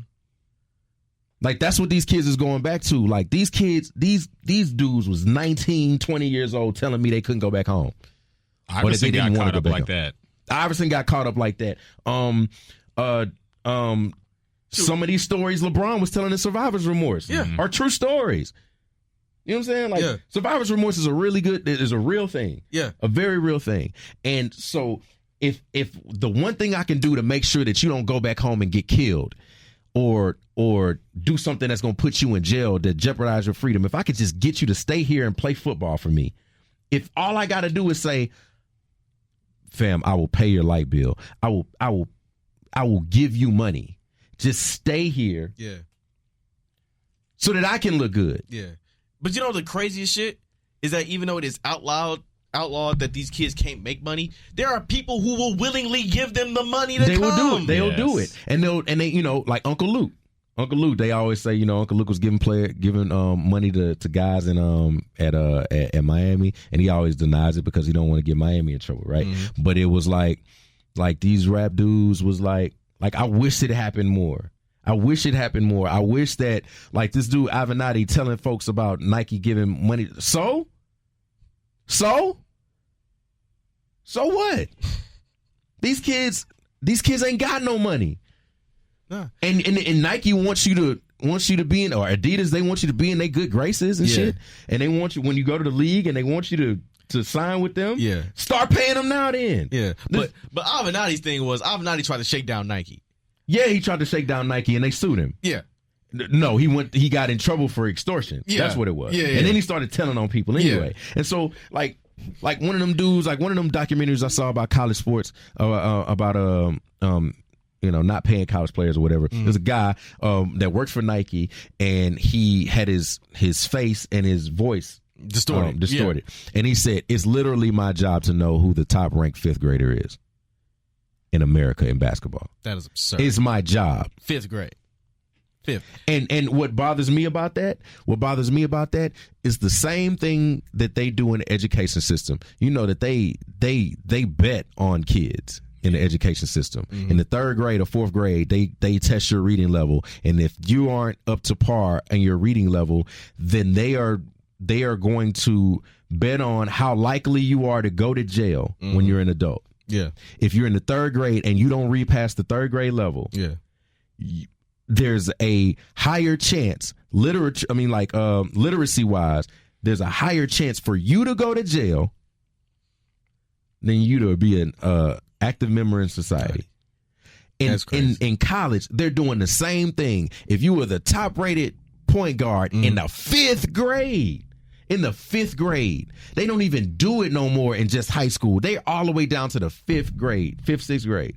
If you the top ranked 12-year-old, I'm banking on you to continue to grow and be the best player to ever be anything. And never mind the fact that you might not even get past 6 foot. Right. You might not even get past 5'5". Right. And you got Highlight Factory farms like House of Highlights, who I love, right? Yeah. House of Highlights will find a random viral video of a fifth grader, sixth grader, balling out of control, right? Mm-hmm. And initially that builds up the hype for this kid whenever that kid gets to seventh grade, eighth grade, freshman year. You think also monetizing, right? They can make money off the highlights of a child. You know how much money these companies? I respect the hustle because I understand what it means. I understand what it is, but they can make money off highlights of LeBron James Jr. Killing it in AAU, in being his freshman year in high school. They have recruiting services. Mm-hmm. When I used to get my recruiting letters, it would be the occasional letter from Ole Miss, UTEP, Northwestern. I get something from Michigan. I get something from Mizzou. Maybe a smaller school like North Texas, because North Texas was 1AA at the time. Central Florida, just all these schools in there. Be always this one letter, and it was called the NCAA, some weird, right? And it was literally a recruiting service that said, if you pay us a certain amount of money per month, we make sure your film gets to certain schools. If you pay us, paying to get recruited. Similar to, I think there's a service like that on Huddle, which I wish we had Huddle when I was in high school. Huddle is basically YouTube for athletes. When a game is over, if you got game film on that you can upload that game film immediately to huddle.com, and you can send that off to the colleges that want to see you if you're in contact with certain schools. Like that's how I get to see a lot of my niece's games. Sometimes it's not my niece, my little cousin. Yeah. She's kind of cold with it too. She nice, about to be a senior. You know what I'm saying? Like, really good. You know what I'm saying? Like, there's and you can watch it, and it's just game film. It's just being able to watch film on somebody. In high school when I was there, you had to make tapes, and you had to, I remember one year I edited my own highlight tape and sent it my senior year, but I was already committed. I didn't really need a senior tape. Right. But like, there's like, everybody gets to make the money on the kid. Right.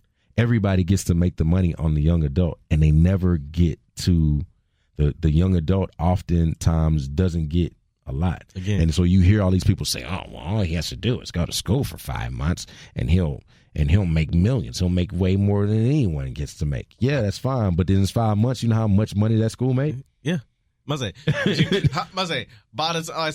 in the 5 months that school has made either hundreds of millions of dollars, and I have made pennies under the premise or concept of a scholarship that doesn't really apply to, hey, you go into school, it's basically room and board. Like, we are paying, we are giving you this piece of paper and this little bit of money to sleep. And it's not paid for by the school, it's paid for by the boosters. Yeah. Athletic scholarships are not paid for by the school. Yeah. They never are. They're paid for by boosters, and they're paid for by those donors. Yeah. So there's a really big disconnect. But I try to tell people, I'm like, if you can legitimately calculate the net worth of the football program, you can pay the players. All right. When you $1.2 billion, when you're a college school and you worth $1.2 billion like UT is, I think it's 1.2, something like that. Ohio State is up there and all that kind of stuff. Like, you can find something. You know what I'm saying? Like, when I can't bear to really. That's the other thing. It's just cringeworthy to watch the NCAA. I mean, put out that tweet. All college players get free Wi-Fi in the hotels when they're in the NCAA. So what? Unless that free Wi-Fi is allowing me to go to TuneCore and put my new rap out about my Final Four and monetize, then I don't care about no Wi-Fi. I don't care about that. What I care about Wi-Fi for? So I could tell people how much fun I'm having in the hotel room? Like, I don't know, man. I just, I really feel for the kids, man. And hopefully, I really hope Zion hires Rich Paul. Oh, yeah. Like, disrupt the whole system. I hope he hires Rich Paul as his agent. Or Jay-Z. Oh, yeah, haven't signed a Rich Paul or Jay-Z. I hope either one of those, because, black agents ain't really, I mean, we've evolved from Master P being Ricky Williams' agent, though. We've evolved from that. We don't ever need Master P being anybody's agent. Or, I will say, though, I just saw there was a girl that's like the first black female NFL agent, I think. Something like that. She works for...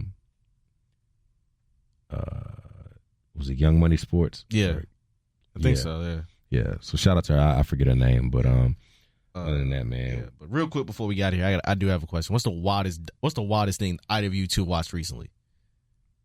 Wait, what was that? The wildest thing either two of you have watched recently. Like, period? Yes, period. The wildest thing I've watched recently or just ever? No, just recently. Okay, recently. Ever's a 2D I'm going to say, recently, probably that New Zealand shooting. I don't want to get too dark on it, but there was a video out, and she was wild, man. Shit. Did you mean like funny videos or like, I don't know, like what you mean by wild? But that was the wildest thing I've seen in a while. Okay. I can't believe they recorded that shit. Yeah. Let's see. What's the one that's crazy for me? There's a couple. There's the butt naked nigga dry humping the woman at the paint and sip thing. I didn't see that. Yeah, that is I didn't really never need to see that. I thought that was like some Bang Bros content, to be quite honest with you. Yeah, I'm not with that. I'm just saying, I don't know if I can. Would you take your lady to that? Would you take your lady to that? No, we're not going to sip and dick. No, we're not. We're not doing that. We're not doing that. Then I saw the girl tell her man that she paid $50. Yeah, I saw that joint. You think that was real though? That was a TV show. It's a TV show. It's got to be. It had to be some type of script, because like there's no. I want to believe the best in people, and I want to believe that people aren't that fucking stupid. Yeah. But then again, people go to people's court every day. Yeah. So what else is the memes normally are the funniest thing. Yeah. R. Kelly, those R. Kelly memes are hilarious. Which, speaking of R. Kelly, I'm an older man who love all women. First of all, why did you growl that? All women. That's nasty. Yeah, that's nasty. I met Andrea Kelly last night. Really? Yeah. She was at House of Blues with Angie Stone. And which is a whole other story of things that went so weirdly last night. But yeah, she was there. I was looking at her, I was like, I know her. I think, you know, she's a good looking lady, you know. She got up on stage and I was like, wait, where do I know her from? And I was like, R. Kelly's wife. Yeah. So I was R. Kelly's wife. Apparently she liked my hat. She tapped my hat and she was like dancing. And she was, so shout out to her. What else? What's the craziest thing you watched? Let's see. The Theranos documentary about Elizabeth Holmes, in which this white lady had came up with this concept where if you drunk some water, you could disguise your voice, right? And she had this weird thing where she disguised her voice that wasn't her real voice, but this woman had the all-star team of niggas that you wouldn't think would be in the political league no more, like Henry Kissinger and hey, I was Secretary of State for George W. Bush. And I'm not talking W, I'm talking HW. And like Reagan and Jimmy Carter invest money. This woman had Silicon Valley invest like nearly $1 billion into this company and produced no medical material, no scientific facts to back it up, nothing. Did she go to jail? I would hope so. She's free at the moment. She white? Yes, of course She's not going to jail. She's not going to jail. I don't know. No, she might go to jail. She might. That's weird. Look, man, they sent Martha Stewart to jail for her homeboy telling her, hey, bro, this you might need to worry about this. Did you guys see The Dirt? I haven't watched it yet. I actually really liked it. I kind of like Motley Crue. Have you you know what it is? No, what is that? It's the Motley Crue biopic. Okay. And it's on Netflix. MGK is playing Tommy Lee. And it's a very dark movie. I read Nikki Sixx's book though, so I kind of knew what was going on, but like I don't know if you've ever read Nikki Sixx's book, but it's called The Heroin Diaries. And why does that sound very apropos given what Motley Crue was into? It is literally back in the 80s? It is literally his scribed like diary from the peak of their career and all the things he would do. You know, back when he dated Vanity and all of, like, he was doing wild stuff. That's a good movie to check out if you're a music fan or if you're into rock music at all. Yeah. Those hair bands are like, I just want y'all to know that hair bands are worse than anything rappers have ever done in their lives. And country music scene. Yeah, although, I don't know, man. I kind of need like a Tales from the Tour Bus on hair bands. Rappers. I'm thinking that next the funk season one was amazing. I'm thinking that next season is probably going to either be 80s hair bands or rappers. That's the only other genre that would make sense to me. Unless it was disco. Yeah. Did y'all see Us? I haven't seen it yet. I have theorems about it, but I'm still skeptical because, again, I haven't fully seen it, but I listened to a podcast and they had the whole shit was spoiled for me anyway because I was like, oh, they're gonna talk about Us, and I didn't have the wherewithal to fast forward to actually. You heard the whole movie get spoiled for you for the most part, but like I'm still one. I'm an individual where I have to see shit for myself. I mean, that's the hard headed Negro in myself. But the first go round for me, I have to watch just to make sure I'm entertained. And I was entertained. Now the deeper stuff I have to like watch. So it's got some layer to it, and I just don't like when people, man, movie was trash because y'all don't like any like the people that say that like they don't really like any movies. So I would definitely say go and support the film. Yeah. And if it sucks, it just sucks to you. But like I love horror movies, so to see black people in the movie not doing stupid shit. And also the leads in the movie, Jordan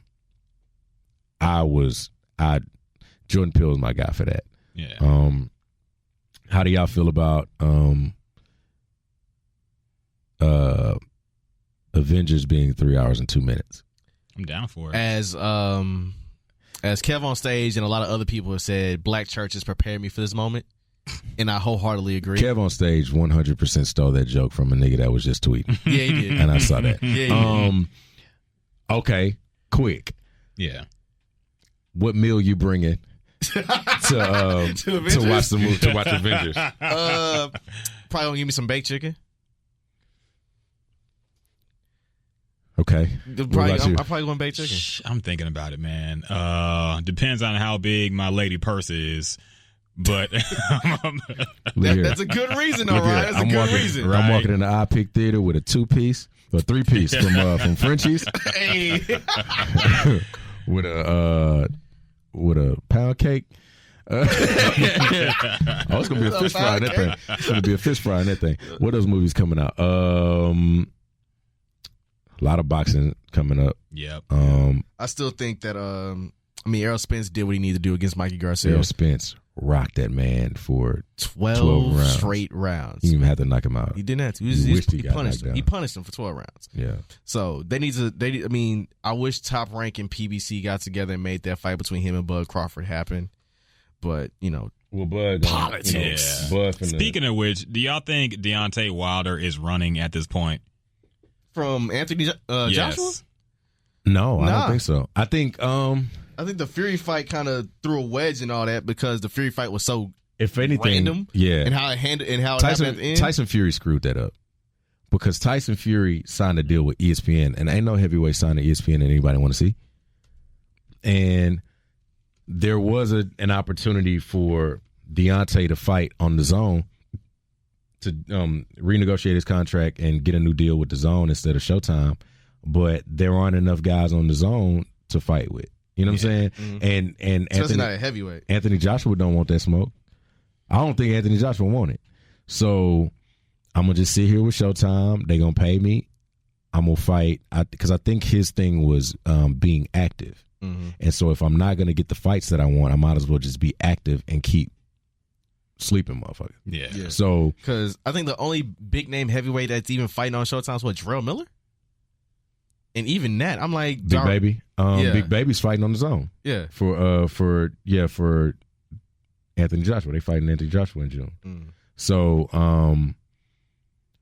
I think it was a good I think it's just a weird, boxing's just in a weird space right now where everybody's just kind of like posturing for networks, and then they're guys not wanting to lose their 0 on their record. I think Floyd had a hand in screwing that up because everybody want to be undefeated and retire undefeated, and everybody's ducking smoke from everybody. Right. And then when they catch smoke, it's actually after the fact of when they promise. And there's not many fighters out there that really truly want to be the undisputed champion in their weight class. Mm-hmm. They just want to hold a belt and say they was a world champion. Yeah, it's too many alphabet belts in boxing anyway. Yeah, a lot of those guys are. A lot of those belts are but booty cheese. But, exactly. But right now, if you're talking about a pound for pound like a top 5 off the top of my head, I probably put either Errol or Bud Crawford at 1, and whomever I didn't pick out of that is 2. Canelo is 3. The Lomachenko dude that fights on ESPN is 4. I would give. And who's 5 for you? Who's 5? Ain't Triple G. It's who's 5? Ain't even Anthony Joshua. I can't even think of a 5 right now. I go Errol, Canelo. Oh, Canelo. I'm gonna say yes. Canelo. All right, so yeah. So Errol. No, you had Canelo number 3. I did. Yeah. Canelo's my 3. All right. So right. I would have Errol, then Canelo. Mm-hmm. I would go Bud, Lomachenko, and Mikey. I think Mikey's still number 5. Like Mikey jumped up 2 weight classes for that fight. Yeah, he did. You know what I'm saying? Like damn near a suicide. Yeah, mission. like he got smacked around, but nobody in his weight class gonna do it to him. Yeah, like I just don't think that is. Lomachenko smelled blood, so he think he want to fight him, but I don't know if he really want that smoke. I don't know, man. Lomachenko made people quit. And the fact, but then again, that's also due to the fact that he's literally like arguably the greatest like amateur boxer ever. Yeah. Yeah, absolutely. I mean, and I like Lomachenko. His last fight was kind of struggly a little bit. Mm-hmm. I mean, he still handled it. I mean, he got the KO he got the KO, rounds, but he definitely needs to get that shoulder back. Yeah. I'm Keith Thurman gonna have to fight at least 2 more fights before we get him a big one. Yeah, because that last one he almost got. Yeah, and that 7th round. That was too much. I mean, that's a layoff due to injury and him getting married too. Yeah. Like that's too much. He spent too much time out the ring. Yeah. Sean Porter, I don't think he really wanted with Errol. But I think that fight's gonna happen. I think that's gonna happen this year. I damn near forgot that Sean Porter got a belt till I was watching Max on Boxing last night. He got the most valuable belt. He got the green belt. Yeah, the IBF. He got the money belt. Yeah. So that's the crazy part about it is he, got that belt, and he never really, like, Keith Thurman never really lost it, but they fought for it anyway, like him and Danny Garcia, who Keith Thurman beat both of them. Yeah.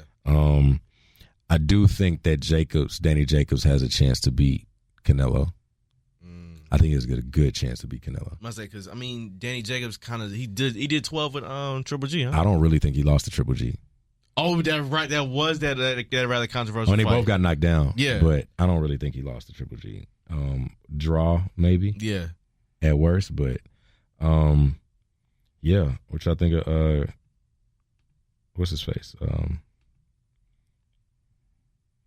What's his name?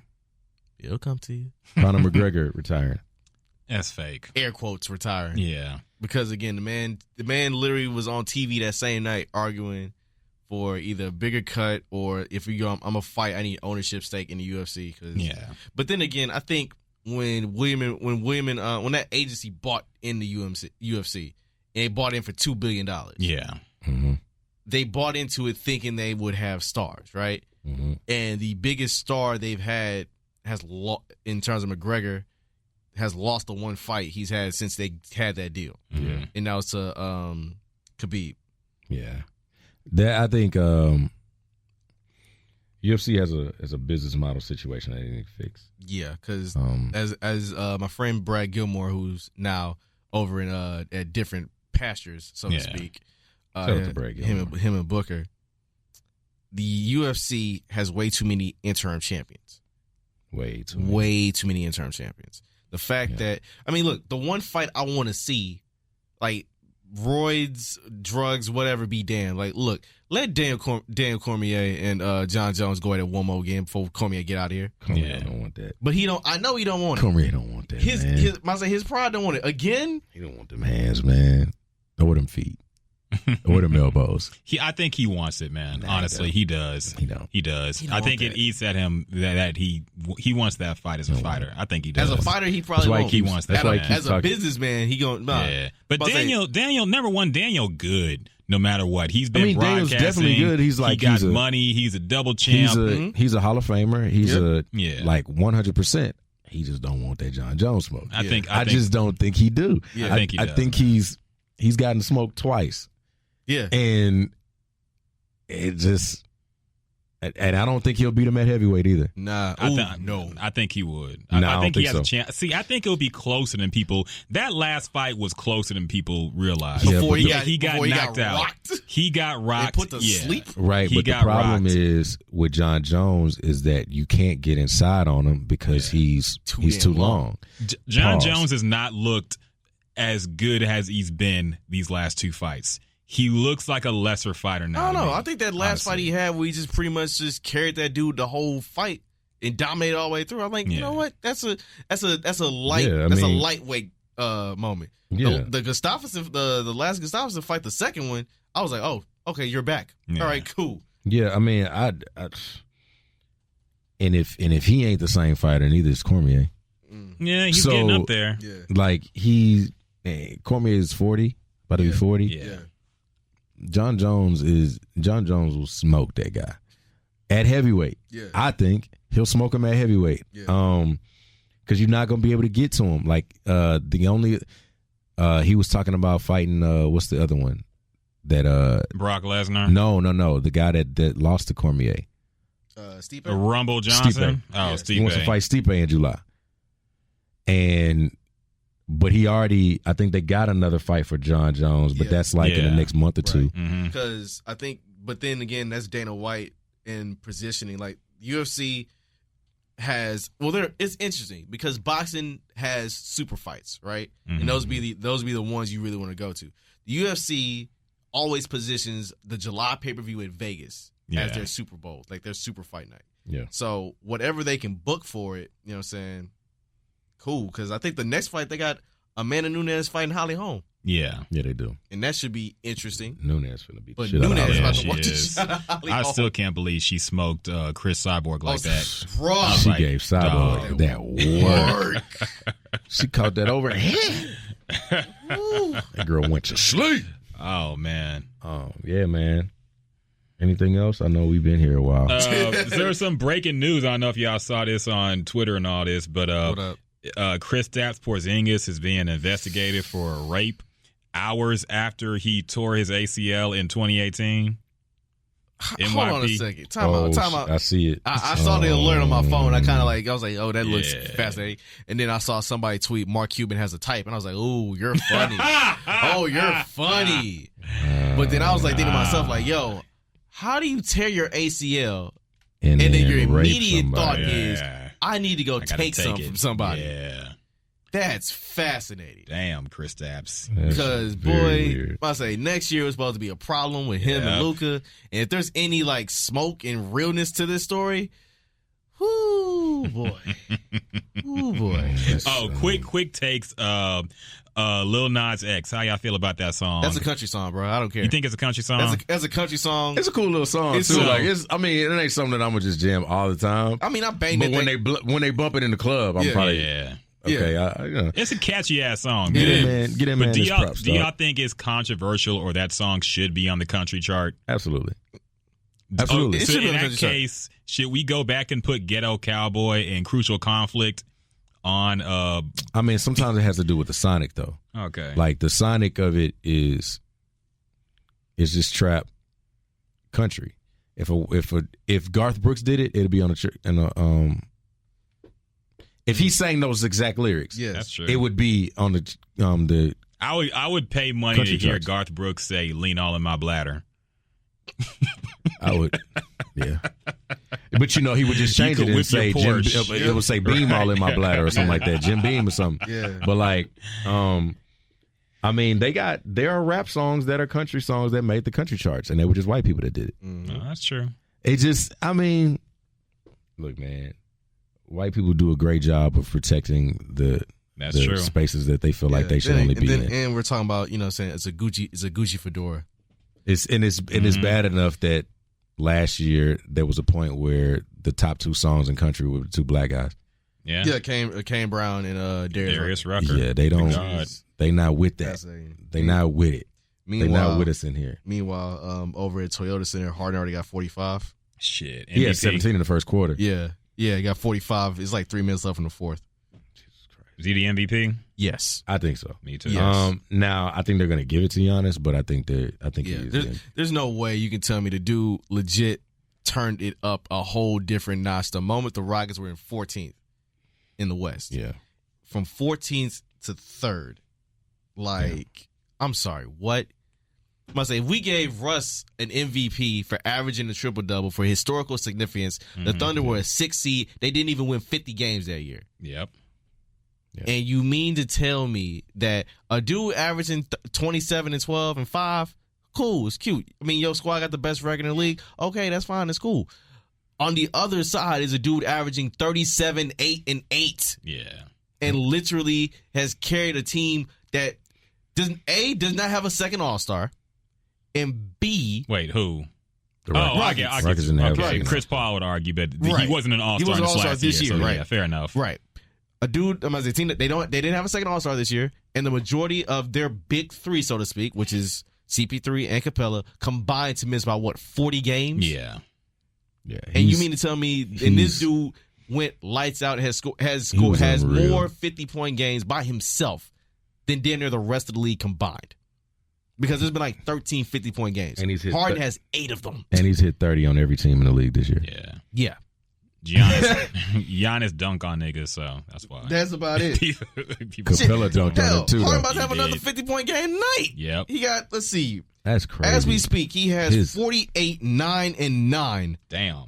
How much time left? A minute 49. Shit. He gonna get it. Oh, they gonna foul the shit out of him. Like man, what he's doing is amazing. I hope he's able to carry that through. Hopefully he doesn't have to do that. Right. But I mean, because last year he averaged 29 and 7 in the playoffs, and gave Golden and put up 40 about 5 times. I just don't want them missing 33 straight. Three-pointers again. As I said last year, as was happening, I was on a flight from Vegas back here, right, during Game 7. It literally took an act of God, cruelty, and terrible officiating for them to miss 27 threes in a row. I will. Because in between those 27 misses, there were some makes on some foul calls that weren't foul calls. True. Yeah, but I'll beat everybody ass in the club if they go out there and keep shooting them damn threes.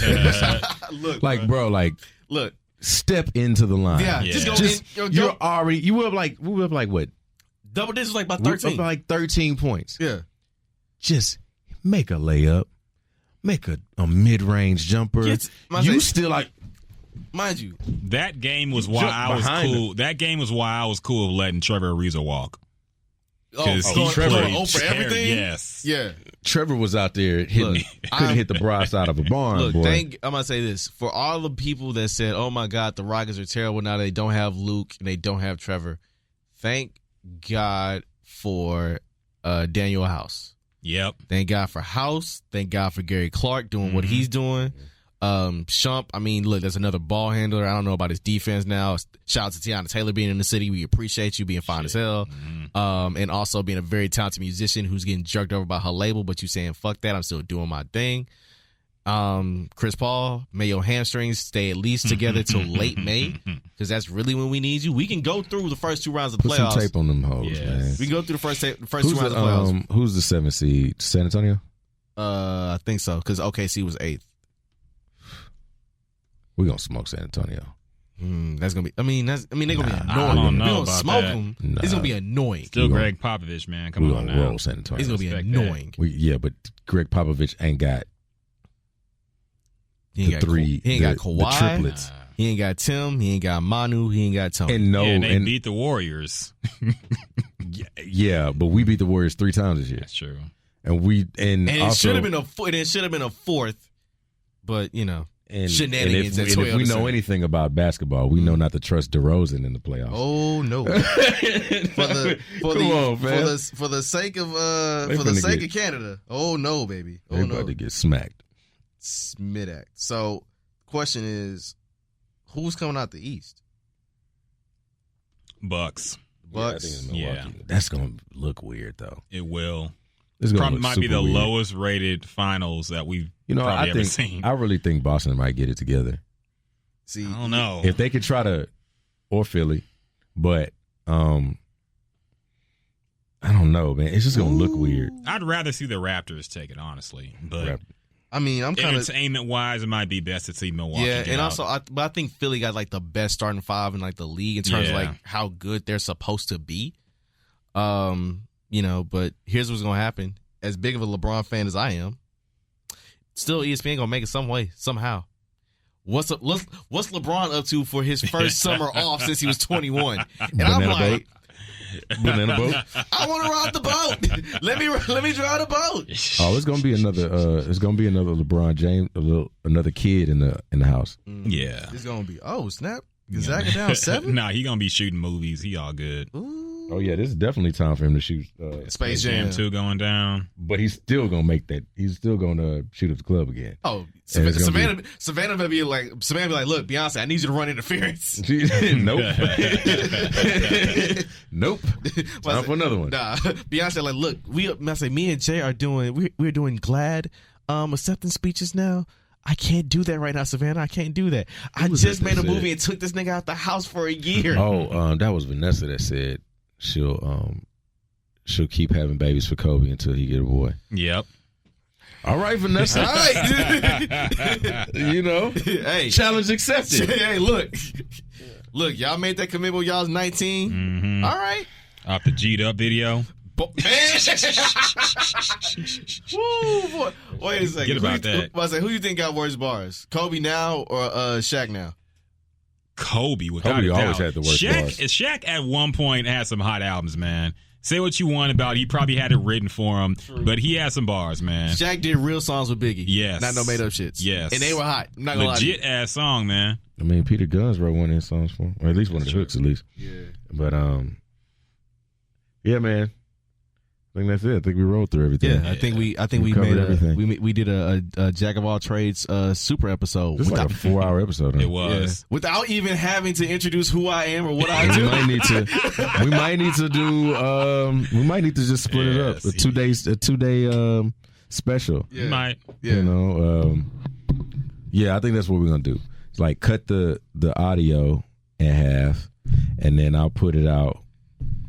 One out on Monday and the other one out on Tuesday. The problem is we split. Oh, okay. Monday and Tuesday release. Okay. I was going to say we can't do it a whole week after, but yeah. Okay. Yeah, we do a Monday release and a Tuesday release, and then we just go from there. All right. That sounds good. Since the people ain't really got one from us in 3 weeks, we just keep going and doing that. Shout out to Vince Milson, who was supposed to be here, but he never showed up. So shout out to you, Vince. Good job, man. Another hard and 50 piece. 50, 10, and 9. Y'all go. Y'all got to start tackling this name, man. I said they got to start doing like a Hulk Hogan leg drop. Wait, no, not Hulk Hogan. Fuck Hulk Hogan. Just saying. Macho Man elbow drop. There you go. Thank you, Ryan Rocky. Because I swear to God, I had to think about it for a second because somebody said, like, what's the biggest lie you believed in as a kid? And they said Hulk Hogan. I was like, damn, you right. The biggest lie. Oh, man. Yeah. Hulk Hogan, you eat your vitamins. Eat your vitamins. Say your prayers. And occasionally call a black person an N-word. I'm like... I knew Hulk Hogan was full of shit when Randy Savage dropped an entire rap album aimed at dissing Hulk Hogan. And it was fire. Yeah. Be a man, Hogan. Hulk Hogan made his personal mission in life to downplay all of Randy Savage's accomplishments. Let me tell you something, nigger. What you gonna do when this Confederate flag runs wild on you? When it comes crashing down and it hurts inside, this racism is killing me. Oh man. Oh man. Man, I appreciate you, Brando, for coming. Appreciate you. 50 and a triple double. Damn. That's nice. Beast. Yeah. New show date possibly happening. 413 in the foundation room. So we'll see. Yeah. We'll see. Heard you're a part of a sleepers pick for. Yes. Easter Sunday, 421, April 21st. We're going to be at the House of Blues main hall, performing the for sleeper pick for the Joe Budden podcast. Shout out to Joe Budden. Shout out to Rory. Shout out to Ma. Shout out to Park. Shout out to Ian. All of those guys over at the Joe Budden podcast. Savon, what's happening? No, Savon the do. Shout out to protect Rory at all costs coming to Houston, because apparently that's his favorite city. It is his favorite city. We're gonna make sure he doesn't get into any trouble out here. We're gonna do good wholesome things like go read the Bible on Christmas. I mean on Easter Sunday. Yes. So if you don't have your tickets to the Joe Budden podcast, it's too late. They're sold out. So we'll see you then, and we out this thing. Peace.